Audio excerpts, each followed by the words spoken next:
Within the free market system, there are certain basic forms of business organizations, or types of company ownership. The three most common types are sole proprietorships, partnerships, and corporations. Each form of business organization has a characteristic structure, legal status, and size to which it is best suited.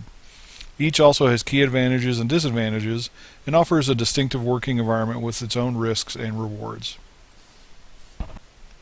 Sole proprietorships are owned by just one person, although they may have many employees. Sole proprietorships are a very common type of business in the U.S., especially in the service sector. They have the advantage of being the easiest to start or dissolve. Most often, a sole proprietorship is inexpensive to form. The owner is the boss. There is an advantage of secrecy since only the owner knows what is going on in the business. The owner has freedom, independence, and flexibility in running the business. Because of this, the proprietor can make prompt decisions and take action at opportune moments. Often there is a high prestige for a person who has his or her own company, and a great sense of accomplishment when the company is successful.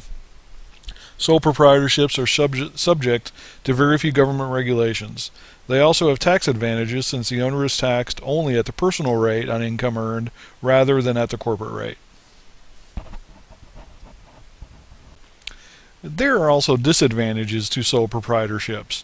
Small businesses usually have limited financial resources to get started.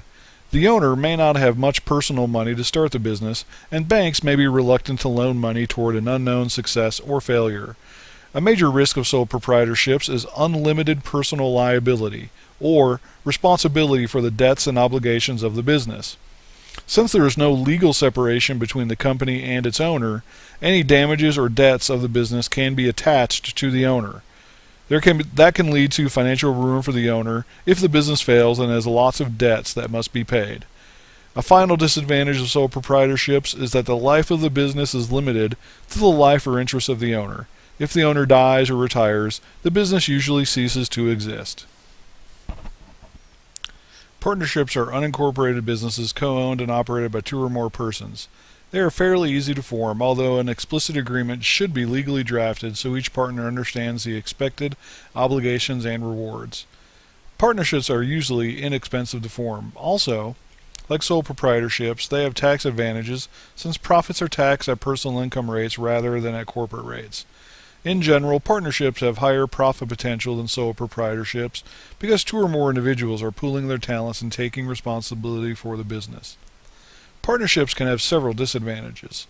One disadvantage of partnerships is the unlimited liability of the partners, although that is shared in partnerships rather than being all on one person's shoulders. If the business has financial problems, all the partners may suffer financially by paying the debts out of their own pockets. Another disadvantage is the potential for conflict between the partners. No two people see things exactly the same way, and inner fighting in a business can be very destructive. A final disadvantage is management confusion, with more than one person having a say in the daily operations of the business. If a serious stalemate occurs in decision-making, the only solution might be to dissolve the partnership. This, or the death of a partner, can create lack of continuity in the business. Corporations are separate legal entities. They are chartered enterprises with most of the legal rights of people. They have the right to conduct business, to own and sell property, to borrow money, to enter into contracts, and to sue or be sued. Corporations are owned by shareholders, also called stockholders.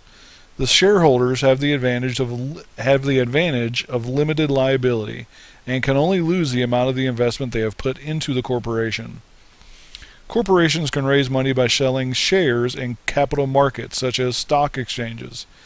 Because corporations can divide their ownership into shares of small denominations, their financial expansion and growth can continue as long as investors are willing to purchase additional shares of stock. No other form of business can match the success of the corporation in bringing together money, resources, and talent. Disadvantages of the corporate form of business include the fact that corporations are complex and expensive to form and to dissolve. There is also a lack of privacy in a corporation's business information. There must be public disclosure of its operations and finances to the government and to stockholders. Corporations often claim they are taxed too heavily. Also, after corporations have paid their taxes, any profits distributed as dividends to shareholders are taxed again as personal income of the investors. In the U.S. economy, the corporation is extremely important. Of all the forms of business ownership, it is by far the most significant in terms of money, size, and power. There are several types of corporations. Public corporations offer their stock to the general public, usually on national exchanges. They are often large businesses with hundreds or thousands of shareholders. This is a good way to raise money for their operations. On the other hand, the stock of private corporations is not available to the general public. Most shares are owned by the executives of the corporation. This gives them complete control over their operations and protection from being taken over by outsiders. Some small corporations are S corporations. They have no more than 35 shareholders and may be taxed like sole proprietorships or partnerships rather than at the corporate income tax rate. Some corporations are not-for-profit. Such non-profit corporations exist to provide a social service rather than to make a profit.